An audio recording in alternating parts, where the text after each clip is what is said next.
The Juneau World Affairs Council presents Vietnam's Living Past, Healing from History with Dr. Nguyet Nguyen and company.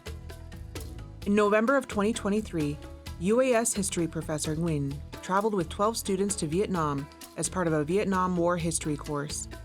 They started in Hanoi and made their way to the south, visiting historical sites made famous during the war, exploring the history and impacts of these places on the people and culture of modern Vietnam, as well as themselves.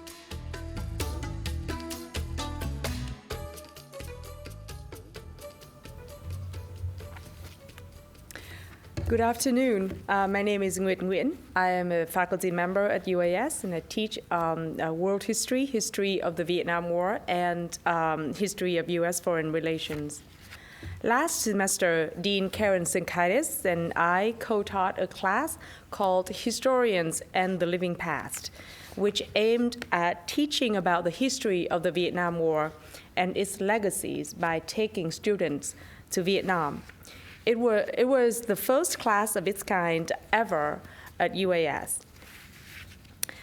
There's no way this short presentation captures the entirety of our experience, but I hope that it would help you get a sense of the trip.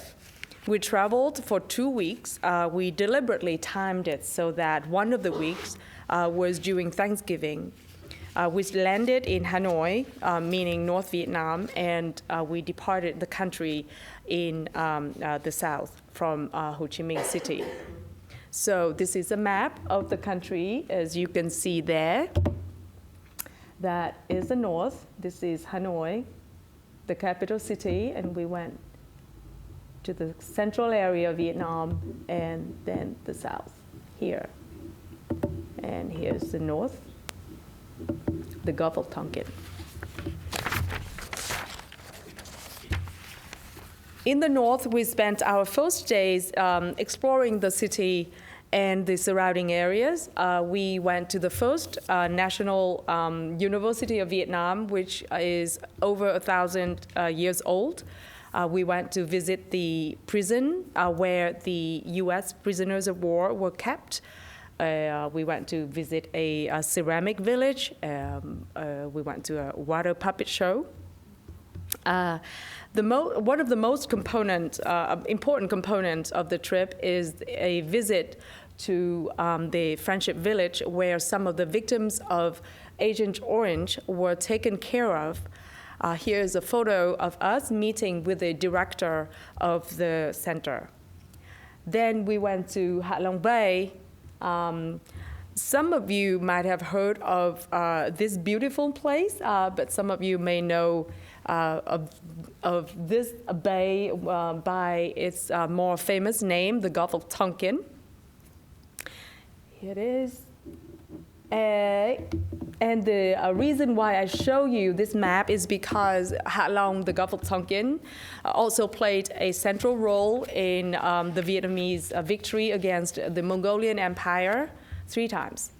And the map on the right here is how the Vietnamese explain their strategy in their victory against the Mongolians the second time in 1288. And this is the bay in real life. This is our provost, Marin Hart, and our guide, Zoe Nguyen. Then we left Ha Long for Da Nang, starting the second portion of the trip. You can see here. Let's try to move it. Yep, this is the second portion, and we went to all the important landmarks of the war. We went to the DMZ. We went to Khe Sanh, Huế, and My Lai.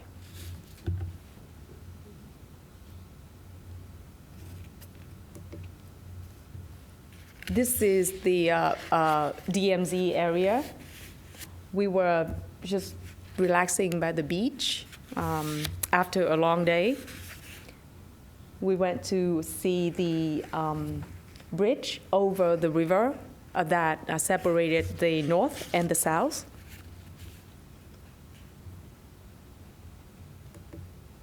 We went to the beach where the U.S. Marines landed in March 1965. We went to Khe Sanh. This was an obsession by Lyndon B. Johnson. He vowed not to lose at Khe Sanh. His famous saying was something like, "No damn Dien Bien Phu." Dien Bien Phu was the battle where the Vietnamese defeated the French, not too long before that.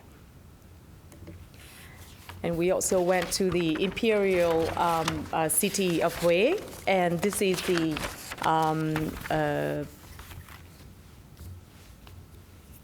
one of the tombs of the king, where the king was buried. Actually, it was a real tomb. He was literally buried down there.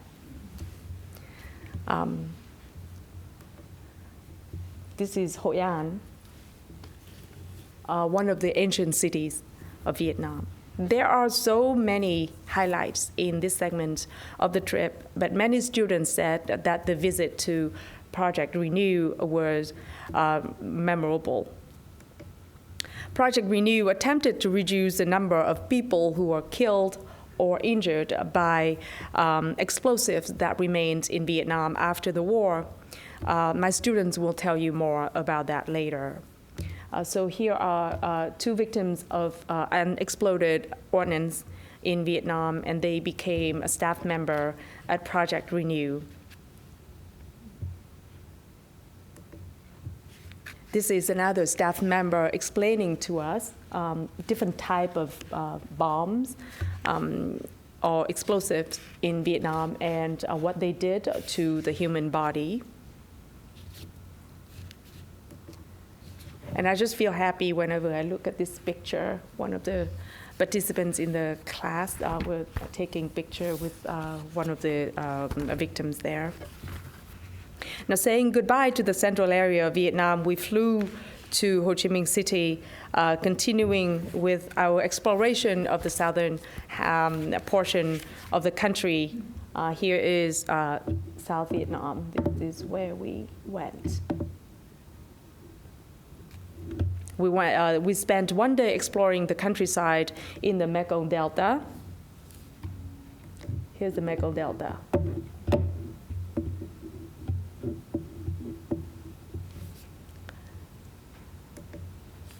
This is us on the river. We visited a village where people use coconut leaves and fibers to make household products.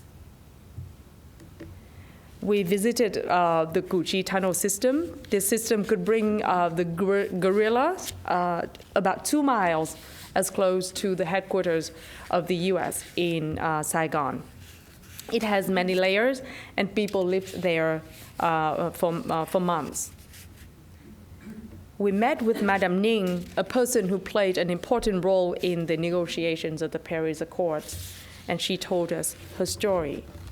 We spent our last day in Ho Chi Minh City to decompress and prepare for our departure. The trip took 15 days, and I will let my students tell you about how they felt about this trip. I would like to introduce to you Kaylea Stoakes. She comes from Kachikan. Thank you. Hello, everyone. Thank you for being here.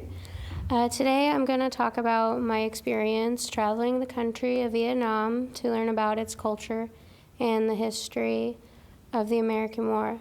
When Professor Witt asked me to share my take on this experience, I knew I needed to take some time to reflect.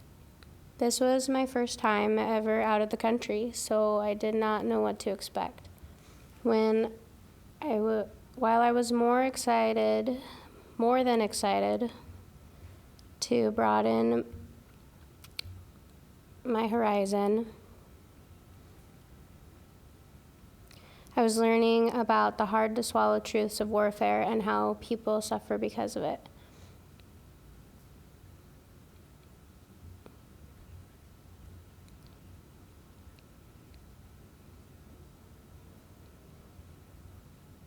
In reflection, I wouldn't have wanted it any other way. I was able to sit with the hard truths and be humbled by them. I was taken back the day we visited the site where the My Lai massacre took place. The My Lai massacre was the largest publicized massacre of civilians by U.S. soldiers. I knew going to My Lai was going to be difficult. I had learned about the My Lai massacre in class, but when I walked up to this plaque you see here, and saw the 504 names of the deceased, along with the ages of the children, I was shaken to my core. The more I analyzed the list of names, the more children and babies I saw. This was indeed one of those hard-to-swallow truths, and the reality of war was staring me in the face. This class taught me that it is important to not only learn about the past, but to immerse myself in what that must have been like. The importance of healing from the past resonated with me, but healing is not so simple. While the Vietnam War ended in 1975, the American war in Vietnam was still wreaking havoc on the lives of the Vietnamese. Vietnam is one of the most bombed countries in the world. To this day, the people of Vietnam are impacted, and accidents involving unexploded bombs injure and kill the Vietnamese on a daily basis. Here you see, this is Chuck Searcy. We met him in Hanoi. I found him to be the most inspirational, and I saw hope for the future and the potential for healing. Chuck is an American Vietnam veteran who shared his story and wisdom with us. Chuck's story is similar to a lot of Americans during the time of the Vietnam War. He hated what was happening. He left the Army and began to protest. But the reason I found Chuck Searcy so inspiring was in his decision to return to Vietnam to somehow help with the country's post-war recovery. Chuck ended up becoming a co-founder of Project Renew. Project Renew focuses on recovering the unexploded landmines which are all over the country left behind from the war. Through educating locals on what to do when they identify one of these landmines, making necessary repairs to prosthetics for those who have been injured, and clearing the land, Chuck and his team are making Vietnam a safer place. Project Renew's positive impact in central Vietnam is working to minimize these accidents, and they hope to one day to expand to other parts of the country. That day at My Lai, when I was shaken to my core, I felt overwhelmed and didn't know what to do with myself. I thought to myself, when you finally start to accept the hard truths of the past, what are you supposed to do? I think the answer is you do what you can while you're still here on this earth. Try to be a part of the healing and be more like Chuck Searcy. Thank you. Now I would like to introduce one of my fellow classmates, Marin Hart.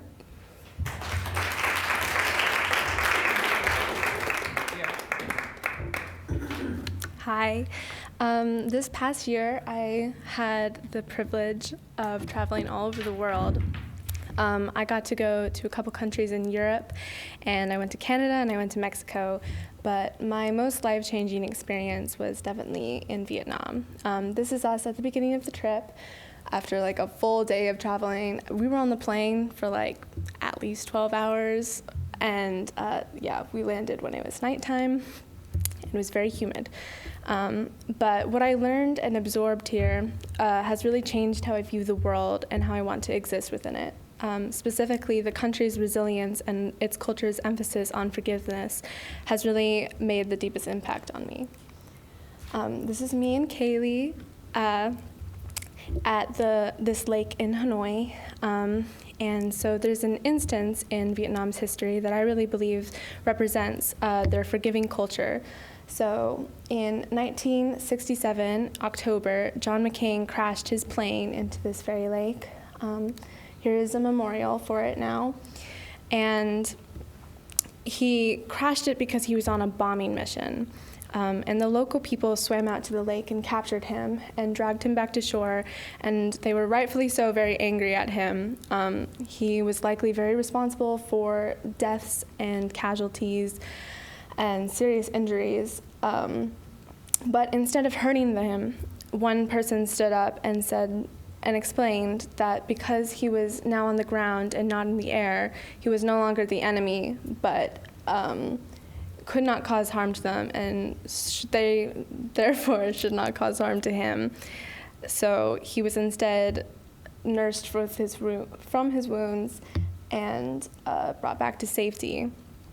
And I just think it is really beautiful how the Vietnamese people can be against an entity that is causing them harm, but still understand that the people within the entity are not inherently bad. During this time, many Americans really villainized the Vietnamese, and the Vietnamese did not do this back to us. They saw us for what we were, not evil people, but simply confused. To this day, they do not hold any animosity against Americans, but instead they really focus on the wonderful things that they've accomplished. While I was there, I felt no instance of disrespect or fear for being American or white, and instead was met with friendship and a lot of kindness. So they also don't forget the atrocities that have taken place, and they don't let those atrocities make them victims. They instead let them make them stronger and more understanding, not only as a country, but as a people. So an example of this, I believe, would be the people that have been seriously affected by Agent Orange. Agent Orange was a chemical created by the U.S. to destroy plant life so that they could better find the Vietnamese who were hiding. And it was later found out that the herbicide is incredibly harmful to humans and has since killed and left many with serious health defects. My own grandfather was a veteran of the war, and he died due to illness related to his time around Agent Orange. There are still children being born today with birth defects directly related to the chemical's vast distribution in the country. Even though this is a truly awful reality for Vietnam, they do not hold resentment against America for what we did, and instead foster places such as Friendship Village. This is a classroom in Friendship Village. We crashed their yoga session.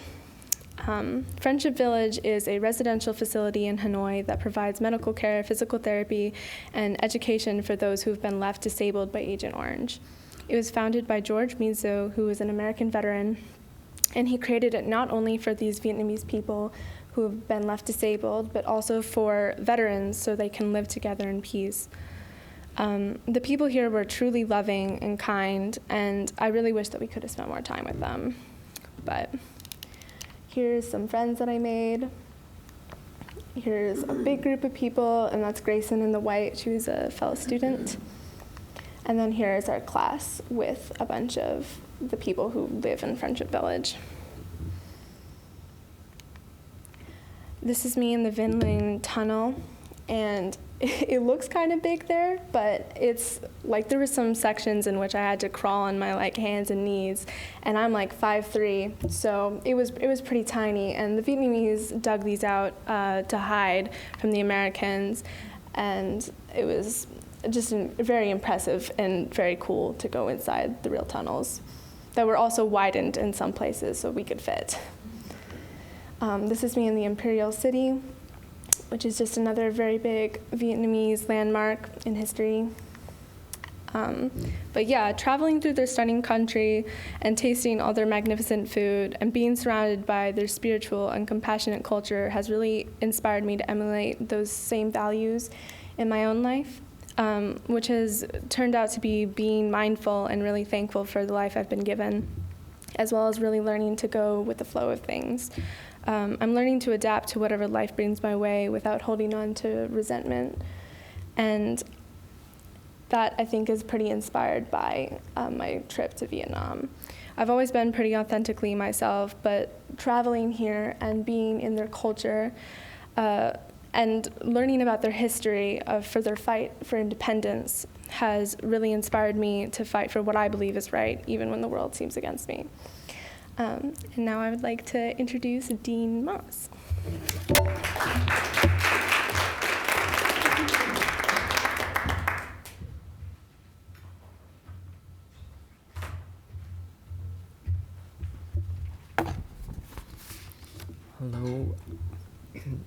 Hello everybody, I am Dean. My fellow classmates might have a shock seeing the horrors at My Lai, but coming as a historian, for me, horrors of war like this has a common theme.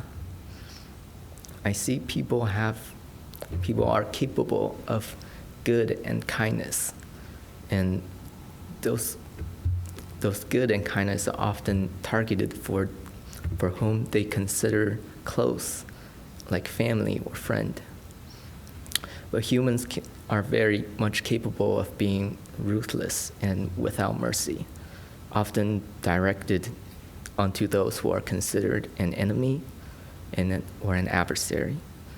In this case, we saw the Vietnamese as a foe, and we treated them as such, without much distinction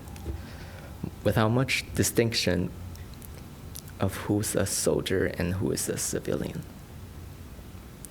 It's not just the Americans. This is a human pattern. If you look at today with Israel and Palestine, Israel wants justice and safety for the Israeli people, but they don't seem too concerned for the Palestinians. On to a brighter topic. For this trip in Vietnam, my personal favorite part of this was the cultural aspect. I was surprised at seeing how much French influence their large cities have, of European-styled architecture and many white people I saw speaking fluent French in there. I enjoyed being part of this group and exploring a new country and just learning fun facts about them. One thing that stood out to me for the local people is their way of doing business. Here in America, I see shopkeepers often have a passive role. They greet them coming in, but their main job is to check out items and bag them. In Vietnam, they will really come up to you to sell you. I've seen workers outside who will try to nudge passerbys into their shop. One other thing I found really interesting with their traffic. They have many motorbikes, and their traffic is tightly jammed together, and it flows like a river. They make many noises with their car horns as a way to communicate. Crossing the road is really scary. They won't stop for you. Instead, you walk in and they will curve around you. So in this slide, this is the Imperial City Ahoy, and that's all of our companions. And in this picture, this is a Vietnamese contraption with a bamboo and water running through the hollow inside and water coming out as a hand washing station of sorts. These small facts and just being with people and traveling has been the biggest part of my joy in this trip. Thank you. And I would like to introduce Diane.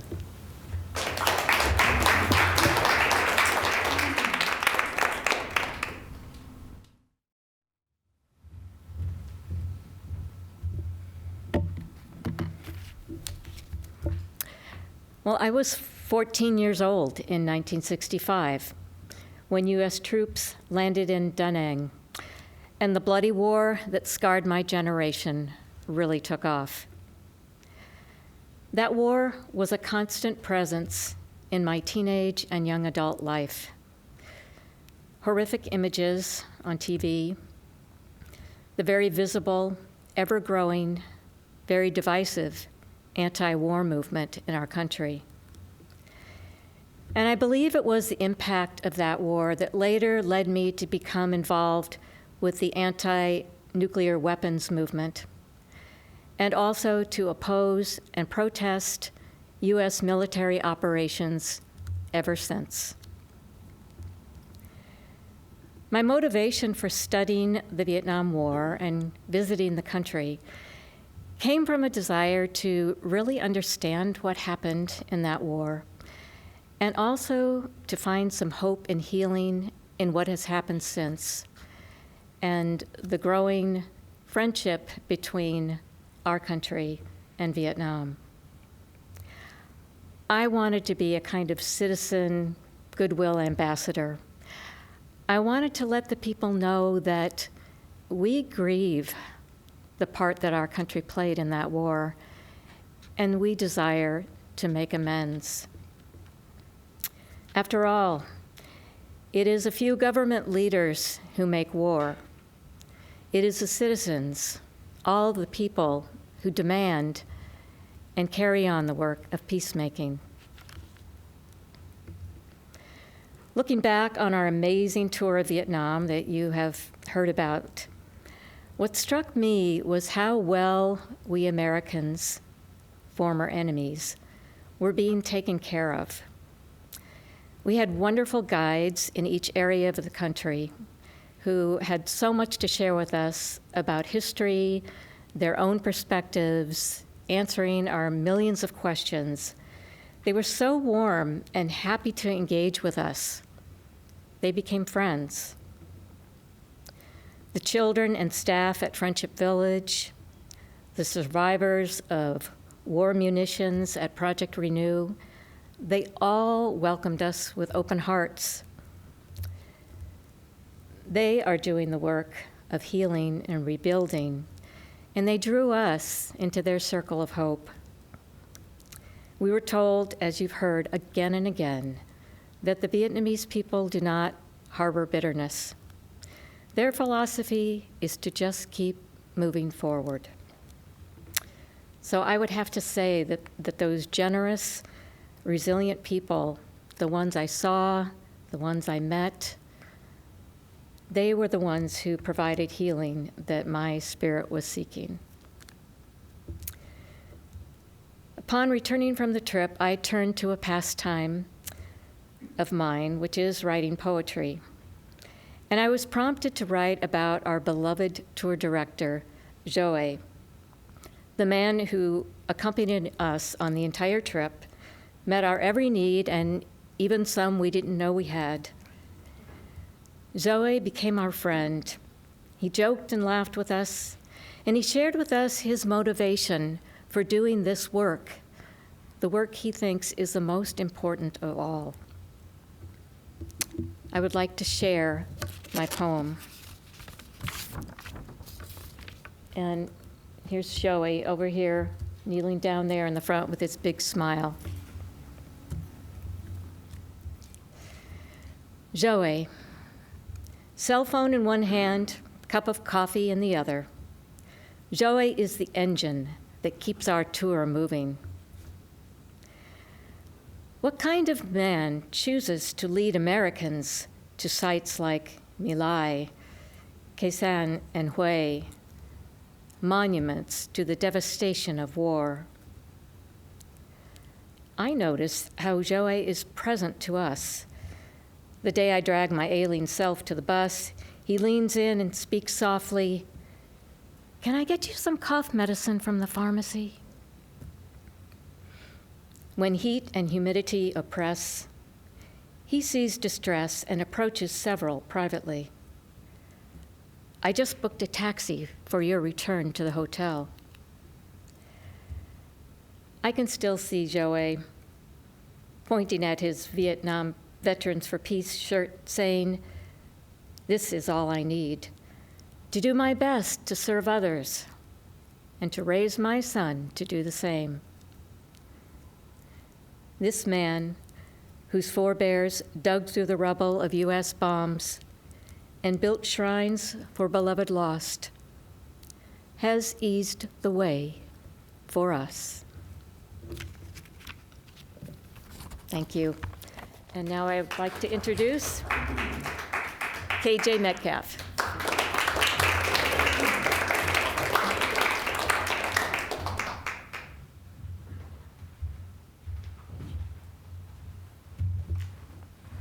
What a pleasure to be here.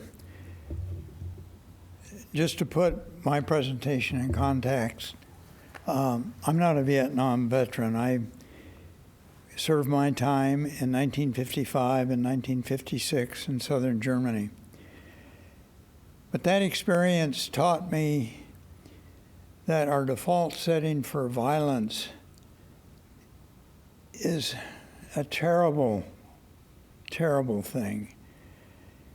And so I came out of that, particularly after a very close call with nuclear weapons when Hungary revolted, and we were called to their aid, but we were stopped in time. And we pulled out nuclear weapons, and the Russians pulled out theirs, and I came out of that experience thinking nuclear weapons have to go. There is absolutely no role for them in this world. During the Vietnam War, I lived here in Juneau. We protested. We had conscientious objector training for folks who were looking at the draft.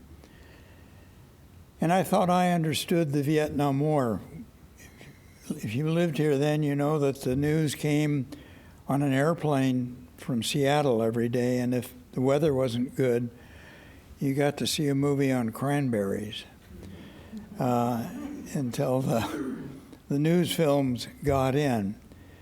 So, but I thought I understood about the Vietnam War until a year ago, a number of our vets in Vets for Peace decided that we would take Professor Nguyen's Vietnam War through film class. What an incredible experience that was. To see the Vietnam War through a totally different lens. We interchanged ideas and dialogue with young students who were not even born during the Vietnam War or were very young. And it also taught me that we just don't seem to learn from our mistakes. That was an unwinnable, unnecessary war. And we seem to repeat that time and time again. If you do the math, you can figure I'm old. And I turn to these students, and I'm so grateful that you took this trip. I could have taken the trip, but this is the future. And these are the people that are going to make the difference. I wish that I could pass to them a better world. We haven't done very well. But please, keep up the fight. Thank you.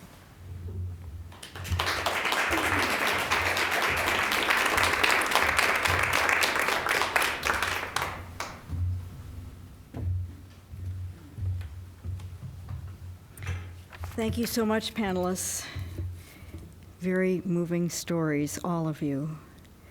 And as someone who was in college learning to be a journalist during the Vietnam War, covering protests, trying to learn how to cover something that I wanted to be in, I wanted to be the protester, not the journalist. And having followed this war so many different places, seeing my friends crossing over into Canada and not being able to come back for years, and others who were in classes with me who went to Vietnam and never did come home. So this has been a very wonderful experience for all of you. And as you line up to the mic to ask your questions, and please go ahead and start that.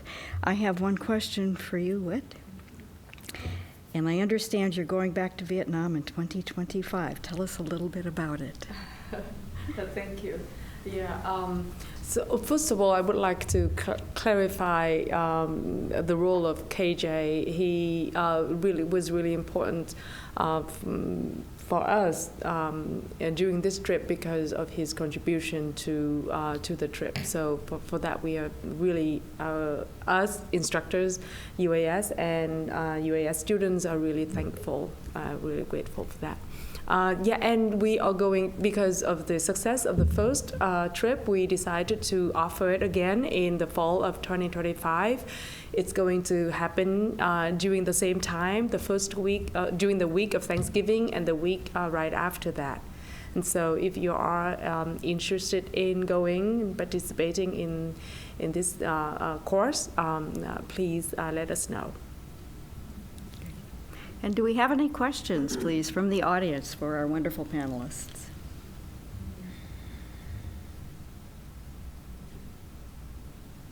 None?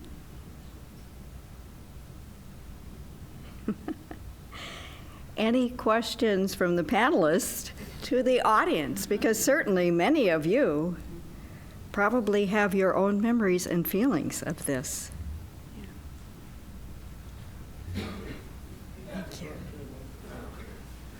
So I'm just curious, what was the most surprising thing? I mean, you've probably read about Vietnam, you prepared yourselves, but even with all that preparation, being there, what surprised you the most?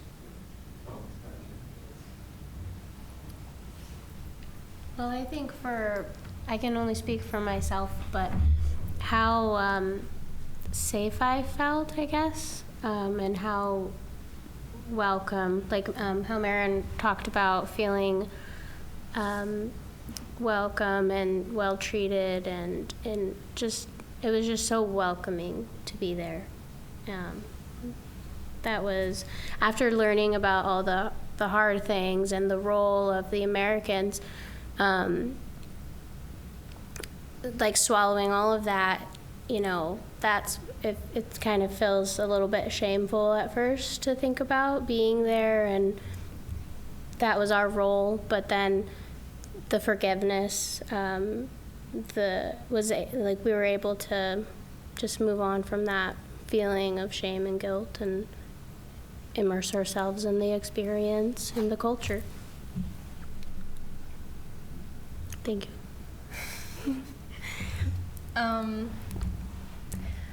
Well, I think for me it was definitely the really intense emotions that I ended up feeling when we went to the My Lai massacre area, and when we saw some of the victims from the bombing or of Agent Orange.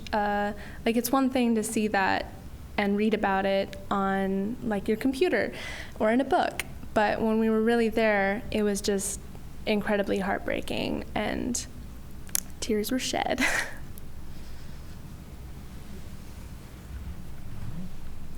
For me, I really just enjoyed learning the little facts and quirks and cultural things. Vietnam is far south enough that it's so warm that they can grow crops, harvest them 3 times in 1 year. Triple cropping, they call it. It's really neat. Yeah. I think what surprised me was, of course, during the war, we were taught that the communists were just evil and bad, and that's why we were fighting this war. So I was, thinking that there was going to be some obvious, presence of this, communist country. But I was surprised that there was very little indication of, government. I didn't see anybody wearing uniforms or feel like there was any kind of presence. I felt like it just looked like a normal country where people were going about their business. There seemed to be different economic levels. I was surprised to hear that for every child born in Vietnam from birth to age 7, all of their medical expenses are paid for by the government. And for every person age 70 to end of life, all of their medical expenses are paid for. So the government is helping the people. And the only thing I saw of any kind of nationalism or something was when we went to the National Cemetery, where many Vietnamese soldiers were buried. They had this really loud kind of martial music playing over the speakers, which was kind of disruptive to my meditative feeling in a cemetery. But that was the only thing I saw that, that kind of indicated any kind of government influence. And question from the audience? Go ahead. Yeah, I am Mac Metcalf. I'm a veteran, a Vietnam veteran. What I've experienced recently with other veterans is just some of the pure hate that is in some of the people, some of the veterans. And I kind of get the sense that people here, you know, that's just not something anyone here is brushed up. Has anyone here ever sat down and talked to veterans?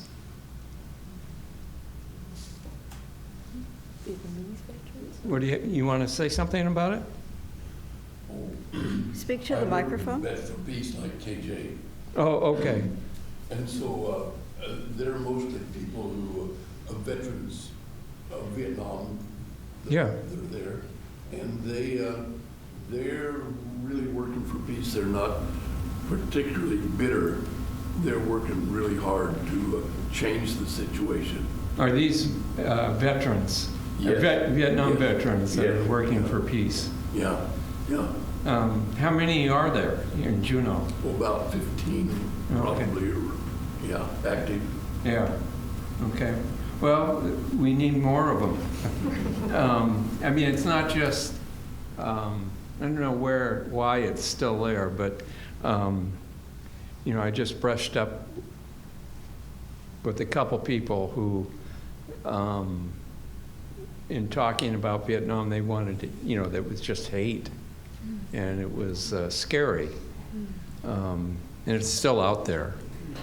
So you're doing a good, you know, something we need. We work. What's that? We work on it. Yeah, well, I appreciate that. And that's all just part of war. And I don't know that anything really, how can you address that kind of hate? It's there, and I don't think it's going away. Anyway, that's all. Thank you. Dr. Nguyen, do you have any comments? Well, all I can say is we, one person at a time, one step at a time. Incidentally, I am working on a documentary in which we are going to interview Vietnamese veterans in Vietnam. I am doing it with a U.S. director. And so we're going to go to Vietnam and interview them and ask the same questions. What feelings do you have towards the Americans? Do you harbor hatred, bitterness? What do you feel about the legacies of war, all the destruction to you, your family, your country, the environment? What do you think about the relationship, the, you know, seemingly blossoming relationship between the two countries? What do you hope for the future? Those are some of the questions that we are going to ask the Vietnamese veterans. So I really, again, if someone really wants to hang on to the hatred in their heart, there's really very little we can do about it. But again, as KJ said, it doesn't mean that we're going to stop. We're going to try, one person at a time. Can I say something? I just wanted to mention what you were saying about people harboring hatred. Those people are probably the ones who need healing the most, and we just have to be patient, because I could imagine that some of those individuals, they have a reason behind the hatred, and it's going to take them time to heal and get past that. And so all we can do is what we can do, to help move forward with that, or away from that hatred. I'd like to add that U.S. troops had a horrible experience in Vietnam. It was awful for them. Most of them didn't know why they were there. The conditions were terrible. They were trained to kill. They were trained to hate, and many died and were wounded, and they have a lot of baggage. One of the things that we heard is that this tour company that was in charge of our tour also conducts many, many tours of U.S. veterans who return to the country for their own healing. And this happens a lot. And our tour guide, he felt that he had a really important role to play in taking these people and just sharing with them and helping them along in their process. And I thought that was really beautiful and hopeful to know that. I was glad to know that. And and it is really sad about the people who haven't been able to find a path to healing. War is terrible. I might also add that an incredible film, if you haven't seen it, is Hunting in Wartime, about some Huna veterans. And really very powerful, but it also shows that we are still dealing with the trauma of that war, and the homeless people that we have, people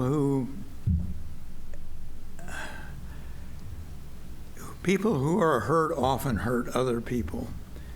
And so we need to be as kind as we can, we need to be as giving as we can, and we need to take care of people who are so damaged and so hurt that they quit hurting others.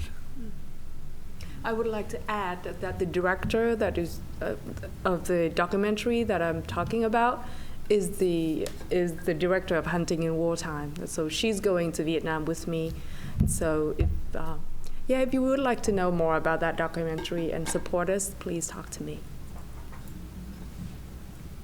Do we have any more questions from the audience? Yeah, the other thing I want to briefly mention is when I was in Vietnam, I fell in love with a Vietnamese girl, and that was something incredibly special, and especially in a time of war. She was working in a building next to a building I was working in, and she was really interested in learning English, and so we were able to spend a lot of time talking with each other. She wanted to learn English, and I was happy to just talk with her. And after we spent a number of months just talking with each other, we fell in love. And that was a really special time for both of us. And it ended up that her father, I was beginning to get some idea of the Vietnamese culture, and he had me sit down one day, and he explained that we were not going to be having sex, the two, me and my girlfriend. That was just totally out of the question. And, in a way, that made things easier. And of course, today, one of the biggest, I think, ugly things that I saw in Vietnam was I saw there was this couple, and the veteran or the soldier was getting ready to leave, and his girlfriend, who worked with him during his tour in Vietnam, had gotten pregnant, and he was leaving, and I was standing there watching as he was leaving, and the girlfriend was standing there, and she was kind of crying, and he left, and what I thought, and everyone else I think there, that he was not coming back. And that was one of the saddest things you could watch. And that is, one of the things that has really hurt people through, in both countries.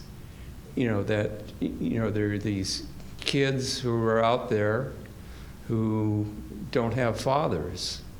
And how do you do anything about that? That's just another thing with war that, I don't think there is something you can do about that. Who's going to do what? And so it's this kind of thing that takes people, you never get over these things, and you can't get away from it. It's there, and it stays with you.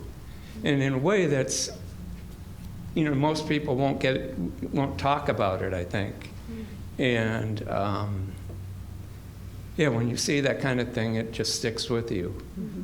Thank you very much. In a way, that's good. I mean, so if you speak about it, other people have some idea about, what the problems are, and how do you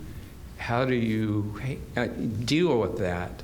And watching, as I did, standing there, watching this young girl who was pregnant, and her boyfriend, the American, was walking away to go back home, and was he coming back? What was going to happen?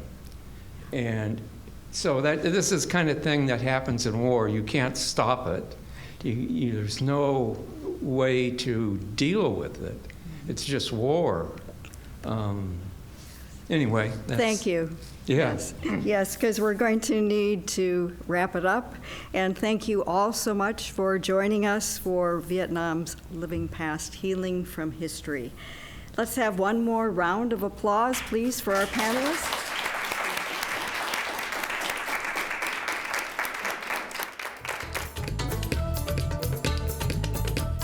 That was Dr. Nguyet Nguyen, Diane DeSloover, Marin Hart, Dean Maas, Kaylea Stoakes, and KJ Metcalf in this Juneau World Affairs Council presentation, produced in collaboration with KTOO.